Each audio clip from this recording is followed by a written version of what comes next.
Alright, yan. So, welcome na sa panibagong araw, sa panibagong video natin pang-upload. Alright, so, thank you Lord sa panibagong araw.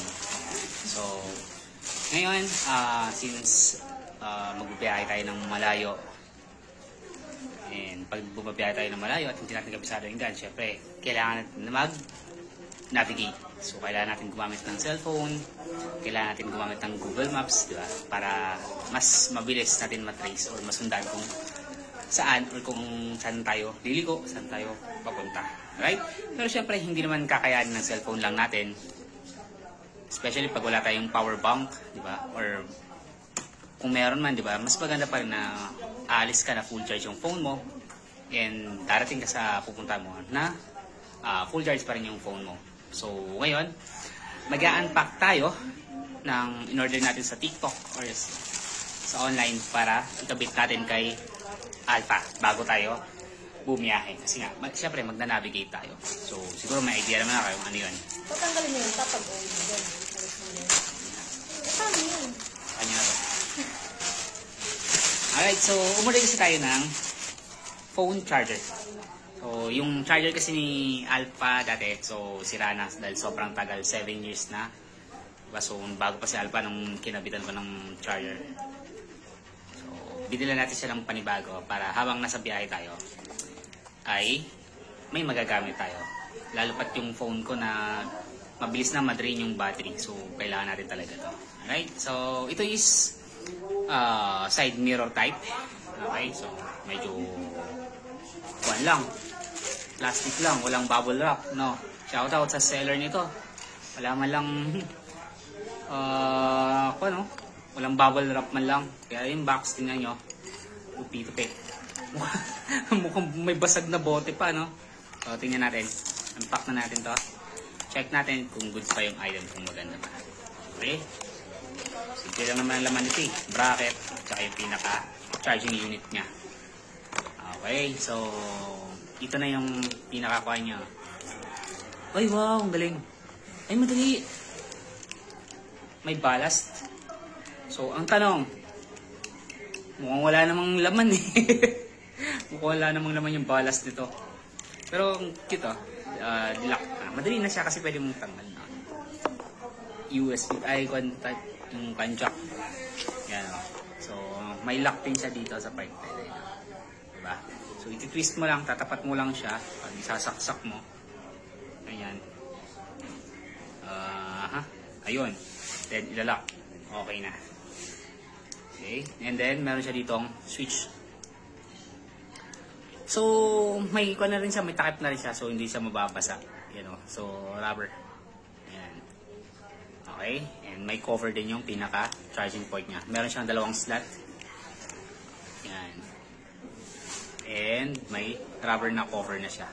So, kahit umulan, pwede mo siyang itakip na ganyan. So, ito naman yung pinaka-bracket niya. So, tanggalin natin to. Buksan natin para makita. May mga tornilyo na. Bakit nga pala tornilyo? Bakit black screw?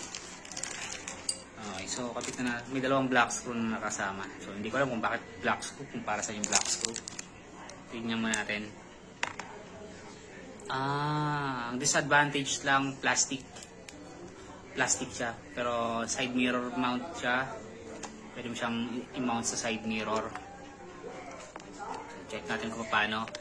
So, ganito yan. Ito. Dito. Kabit yan dito. Pag ganyan. Okay. Tapos ito. Paano naman kaya ito?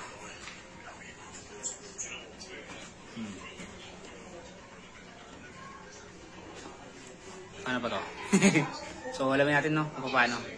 Wala kasing manual kung paano ikakabit. Okay. Wala eh. Ito naman, tingin ko ganun din. Ay, ang problema, nag-lock na. Ay, ang tigas.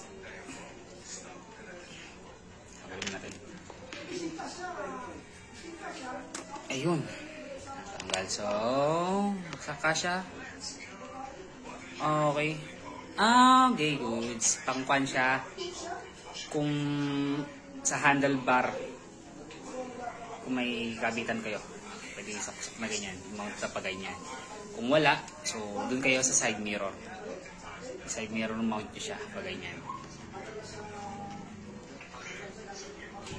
Okay, so tagilid sa akin. Malamang pag ganito ang style ito. Ayan, tapos nasa gilid. So tatago na lang natin itong mounting nyo. Right, so yon. So mamaya ikakabit na natin ito. Okay. Alright, so ito na yung ating charger.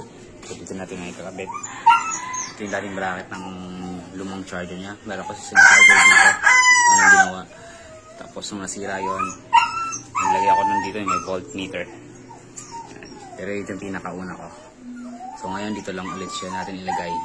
Ito na rin na-ready natin yung cable. Ayan. So ito tayo nag-top. Ayan. So dalawang wire lang naman yan, positive, negative. So yung balas niya nilusot na rin natin dito. Sasama na natin sa loob yan. Para lahat ng wire sama-sama na. Okay, so ayan. Nakakali lang naman ito. So yung positive wire natin, kinabit natin dito sa solid block wire na to. Ito yung papunta sa brake light switch. And ito naman yung negative sa green. Yan. Ito yung ground niya. Diba? Papunta yan dito sa ba ito papunta? Dito, sa ignition switch. Okay, so ibig sabihin, magkakaroon ng supply yung linya ng charger natin. Papunta rito, every time na mag-open lang tayo ng ignition. So, ayan. Bukas natin. Okay. Ayan. So, umiilaw. Sabihin naka-open. So, may switch yun dito. Pwede mo rin patayin. Ayan.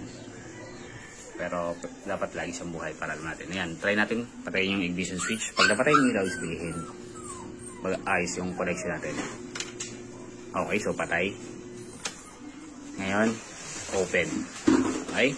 So, sakto na yung ating connection. Ngayon, tatago na lang natin yung mga wire. So, babalik lang natin yan. Pero bago natin ibalik, subukan natin kung talagang nag-charge.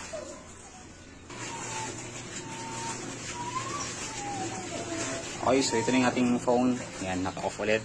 Bubuksan natin. Yan. Bukas yung connection. So, check natin ito kung nag-charging. Alright, so yan o, charging. Percent. Try natin patayin.